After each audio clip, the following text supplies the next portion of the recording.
लाहौर शहर में कुछ ऐसा होने वाला था जिसके लिए सारा शहर बेताब था, जिसकी दुआएं कई लोग करते थे। लाहौर शहर में 4 नौजवान लड़के जिनकी उम्र 25 साल से तो कम ही थी, वो गाड़ी के ऊपर जा रहे होते हैं। वो अपनी गाड़ी रोकते हैं और 2 लड़के उसमें से उतरते हैं और जाके एक घर का दरवाज़ा खड़खड़ाते हैं और फिर अंदर से पुलिस अंधाधुंध फायरिंग कर देती है और उसमें एक लड़का वहीं पर गिर जाता है और दूसरा भाग के गाड़ी में बैठ जाता है।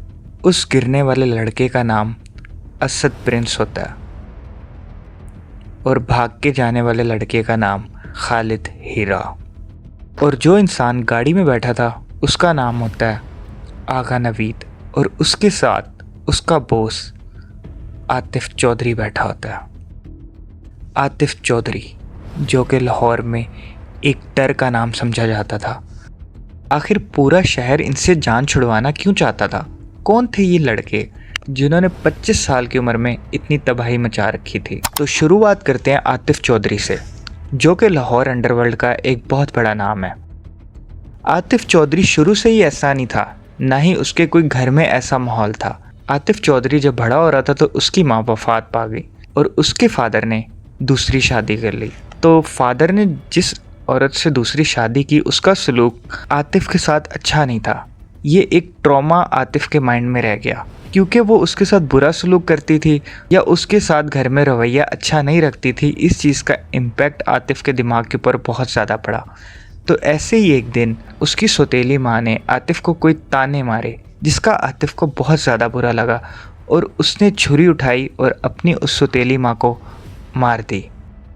ये पहला क्राइम था जो आतिफ से हुआ और इसके बाद आतिफ अपने घर से भाग गया और इसके बाद आतिफ ने क्राइम की दुनिया में कदम रख दिया। उसने रॉबरी शुरू कर दी, उसने चोरी शुरू कर दी, उसने डकैतियों में हिस्सा डालना शुरू कर दिया, उसने मोटरसाइकिल चोरी करने शुरू कर दिया। MEO कॉलेज जो कि लाहौर का एक बहुत बड़ा कॉलेज, उसके एक स्टूडेंट लीडर आबिद चौधरी के साथ आतिफ चौधरी की बहुत अच्छी दोस्ती थी।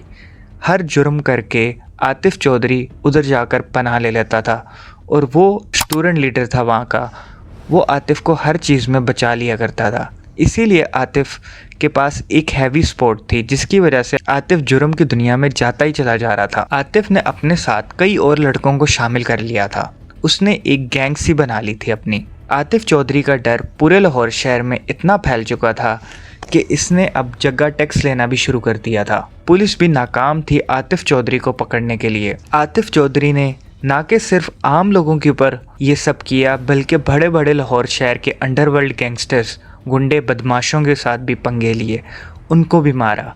आतिफ चौधरी ने बानो सुतरवाली, जिसके ऊपर खुद 150 पर्चे थे, उसके बेटे तक को मार दिया। जिसके बाद आतिफ चौधरी का नाम लाहौर शहर में सुर्खियों पर था। हर कोई आतिफ चौधरी से डरता था।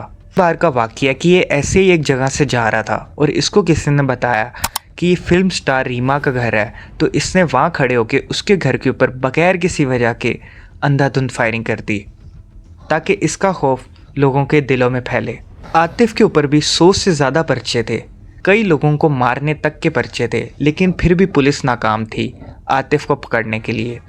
कई बार वो पुलिस से पुलिस मुकाबले कर चुका था, लेकिन फिर भी वो पुलिस के हाथ नहीं लगता था। इस स्टोरी में जाने के लिए हमें इस गैंग के एक मेंबर, जिसका नाम असद प्रिंस है, उसके बैकग्राउंड को समझना पड़ेगा। असद प्रिंस का भी ताल्लुक़ लाहौर इचरा से था।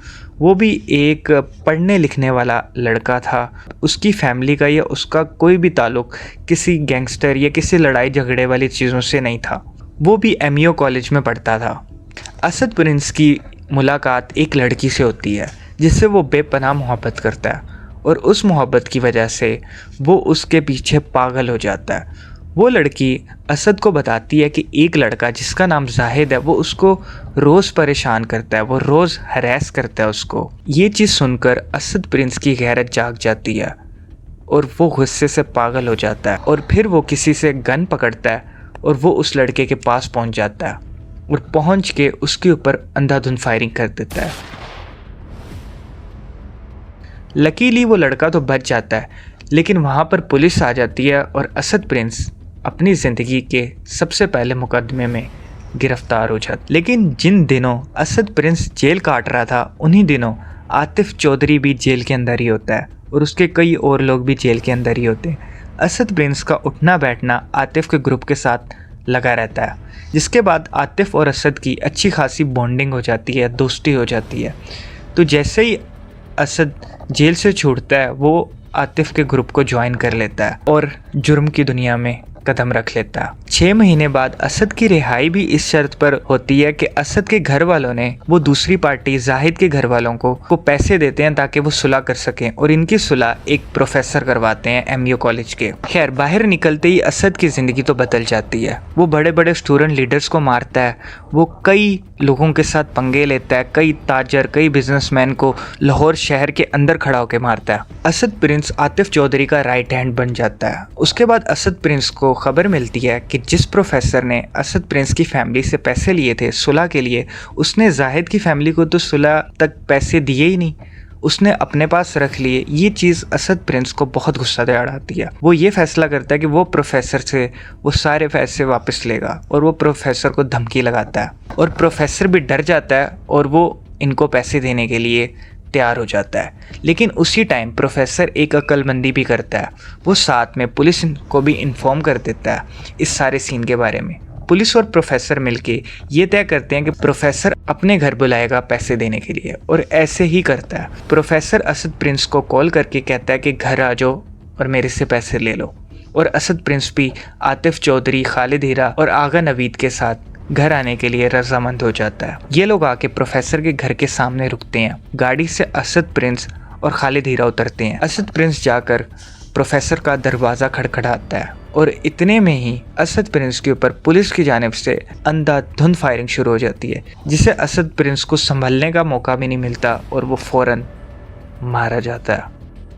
इतने में खालिद हीरा, उसको भी अच्छी खासी गोलियां लगती हैं और वो बचने में कामयाब हो जाता है। खालिद हीरा, आगा नवीद और आतिफ चौधरी ये लोग गाड़ी भगा देते हैं और ये लोग भागने में कामयाब हो जाते हैं। पुलिस के अंधाधुंध फायरिंग से आतिफ चौधरी और आगा नवीद को भी गोलियां लगती हैं, लेकिन उनको कोई इतनी सीरियस इंजरी नहीं होती। लेकिन खालिद हीरा को बहुत सीरियस इंजरी होती है, जिसकी वजह से आतिफ चौधरी उसको जनरल हॉस्पिटल में उतार देता है और ख़ुद फरार हो जाता है। लेकिन पुलिस इंस्पेक्टर, जिनका नाम आबिद बॉक्सर होता है, जो इस सारे केस को देख रहे होते हैं, जिनको इनकाउंटर स्पेशलिस्ट भी समझा जाता है, वो खालिद हीरा को उस वक्त अरेस्ट नहीं करते, वो उसका इलाज होने तक का इंतज़ार करते हैं। खैर, इस सब में आतिफ चौधरी, आगा नवीद बिल्कुल अंडरग्राउंड हो जाते हैं। आबिद बॉक्सर ने असद प्रिंस के ऊपर अंधाधुंध फायरिंग की और उसे मार डाला है। इस चीज़ का गुस्सा आतिफ चौधरी के दिल में ज़रूर होता है। आतिफ चौधरी इसके बाद पेशावर वाली साइड पर जाकर छुप जाता है और एकदम अंडरग्राउंड हो जाता है। 2-3 बार आतिफ चौधरी का और आबिद बॉक्सर का सामना तो होता है और उनके दरमियान अंधाधुंध फायरिंग होती है, लेकिन फिर भी पुलिस आतिफ चौधरी को पकड़ नहीं पाती है, वो बचने में कामयाब हो जाता है। जहाँ की पुलिस आतिफ चौधरी के पीछे लगी हुई थी और वो उन्हें ढूंढ रही थी, वहीं आतिफ चौधरी के कई और दुश्मन भी आतिफ चौधरी को मारने के लिए उसको ढूंढ रहे थे। जैसे कि उनमें सबसे बड़ा उनका एक दुश्मन, जिसका नाम अरशद अमीन था, जो कि एक स्टूडेंट लीडर था MSF का। उसने आबिद चौधरी को, जिसने शुरू के दिनों में आतिफ चौधरी को बहुत ज़्यादा सपोर्ट किया, उसको पनाह दी, उसको हर किसी से बचाया, उसको मार दिया था। इस चीज़ का गुस्सा आतिफ चौधरी के दिल में बहुत ज़्यादा था। उसने अरशद अमीन के ऊपर काफ़ी ज़्यादा अटैक करवाए, उसके आसपास के लोगों को मरवा दिया, लेकिन वो फिर भी अरशद अमीन को मरवाने में कामयाब नहीं हो सका। अरशद अमीन ने अपने लिंक्स यूज़ करके आतिफ चौधरी का पता लगाया और कुछ लोगों को भेज के आतिफ चौधरी के ऊपर अंधाधुंध फायरिंग करवा दी, जिसमें आतिफ चौधरी मरा तो नहीं, लेकिन बहुत ज़्यादा ज़ख्मी हो गया। जब आतिफ चौधरी को पेशावर हॉस्पिटल में एडमिट किया गया और पुलिस ने जब आतिफ चौधरी की डिटेल देखी तो उनको पता चला कि ये तो आतिफ चौधरी है और इसके ऊपर इतने ज़्यादा केसेस हैं। पेशावर पुलिस ने लाहौर पुलिस आबिद बॉक्सर से कॉन्टैक्ट किया और उसको इस सारे चीज़ों के बारे में बताया और आबिद बॉक्सर ने आतिफ चौधरी का इलाज करवाया और उसको अपने साथ लाहौर ले गया। और लाहौर लाने के बाद आतिफ के कुछ बेहतर होने के बाद लाहौर पुलिस ने उसको कोर्ट में पेश किया और क्योंकि उसके ऊपर 100 से ज़्यादा मुकदमात थे, हर केस की इन्वेस्टिगेशन के लिए पुलिस को आतिफ चौधरी की ज़रूरत पड़ती थी। तो एक केस की इन्वेस्टिगेशन के लिए आतिफ चौधरी को लेके जाया जा रहा था और पुलिस के ऊपर अंधाधुंध फायरिंग हो जाती है, जिसमें आतिफ चौधरी मारा जाता है। कई लोग तो कहते हैं कि पुलिस ने ये फेक इनकाउंटर किया था और कई लोग कहते हैं कि ये फायरिंग अरशद अमीन की जानिब से की गई थी, लेकिन ये सबको अच्छे से पता है कि फेक इनकाउंटर था कि नहीं था। और यहीं पर आतिफ चौधरी और उसकी गैंग का चैप्टर एंड हो जाता है। आई होप आपको वीडियो पसंद आई होगी। अगर वीडियो पसंद आई है तो वीडियो को लाइक ज़रूर करें और चैनल को ज़रूर सब्सक्राइब कर लें। मैं मानता हूँ अभी चैनल छोटा है, लेकिन कभी तो बड़ा होगा। शुक्रिया।